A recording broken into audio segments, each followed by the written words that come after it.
Сон с заклеенным ртом. Лайфхак или угроза? Многие выбирают этот метод, чтобы навсегда избавиться от храпа. Но не все так просто. Всегда нужно помнить о рисках. Во-первых, заклеивание рта во время сна может привести к затруднению дыхания и гипоксии. При наличии хронических заболеваний такой метод может спровоцировать приступы.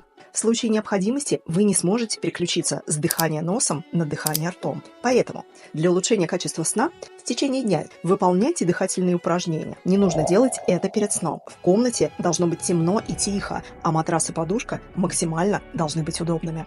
Лучше воздержаться от практики заклеивания рта без предварительной консультации с врачом.